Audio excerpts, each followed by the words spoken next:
దేవర గురించి చాలా భారీ రేంజ్లో ఎగ్జైటింగ్ థింగ్స్ వింటున్నాము. అండ్ ఈసారి కొరటాల గారు స్టోరీ టెల్లింగ్ విషయంలో ఎక్స్ట్రీమ్ కేర్ తీసుకుంటున్నారని విన్నాము.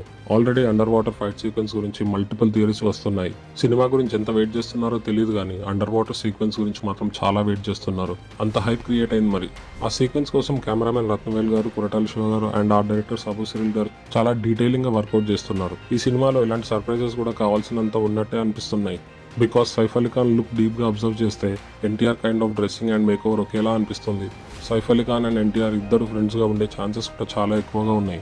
బికాస్ ఒక బాలీవుడ్ స్టార్ని ఎన్టీఆర్ గారి పక్కన పెట్టారంటే జస్ట్ వార్నింగ్లు ఇవ్వడానికో 1-on-1 డైలాగ్స్ పెట్టడానికి మాత్రమే తీసుకోరు. సైఫ్ అండ్ ఎన్టీఆర్ గారికి చాలా క్లోజ్ బాండింగ్ ఉండే ఛాన్సెస్ ఎక్కువ ఉన్నాయి. నాకేమనిపిస్తుంది అంటే అయితే ఇద్దరు ఫ్రెండ్స్గా అయినా ఉంటారు ఆర్ ఎనీథింగ్ క్లోజ్ రిలేషన్ ఉండొచ్చు. లైక్ ఈ మూవీ సముద్ర ప్రాంతంకి రిలేటెడ్ కాబట్టి అక్కడ జరిగే బిజినెస్ పార్ట్నర్స్గా కూడా ఉండే ఛాన్సెస్ ఉన్నాయి. అండ్ నాకు ఒక డౌట్ ఏంటంటే ఆ అండర్ వాటర్ ఫైట్ సీక్వెన్స్ సినిమాకి ఒక పెద్ద అసెట్ అన్నారు కాబట్టి సినిమాకి అది ఒక టర్నింగ్ సీక్వెన్స్ అని డిఫరెంట్గా చెప్పొచ్చు. ఇక్కడ ఇంకో పాయింట్ ఏంటంటే మనకి సైఫ్ అలీ ఖాన్ నెగిటివ్ రోల్ అనేది ఒక క్లారిటీ వచ్చింది. బట్ ఇందాక అన్నట్టు ఎన్టీఆర్ అండ్ సైఫ్ కి ఒక బాండింగ్ ని ఎలివేట్ చేసి ఒక పెద్ద టర్నింగ్ పాయింట్ కింద సైఫ్ ఎన్టీఆర్ ని మోసం చేసే ప్రాసెస్ లో కూడా ఆ ఫైట్ ఉండొచ్చు. మేబీ ఈ ఫైట్ లో అగ్రెషన్ ఉండడానికి రీజన్ కూడా అదే ఉండొచ్చేమో.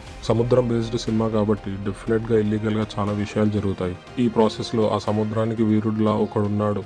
బట్ అతన్ని దాటుకొని పోదామని చూడడానికి అపోనెంట్స్ ఎప్పుడు వెయిట్ చేస్తూనే ఉంటారు. ఇది నేను ఎందుకు అనలైజ్ చేస్తున్నానంటే ఈ సినిమాలో దసరాలో విలన్ గా నటించిన షైన్ టామ్ చాకో కూడా ఉన్నారు. ఒకవేళ నేను అనుకున్నది కరెక్ట్ అయితే ఈ షాట్ లో ఉన్నది అతనే.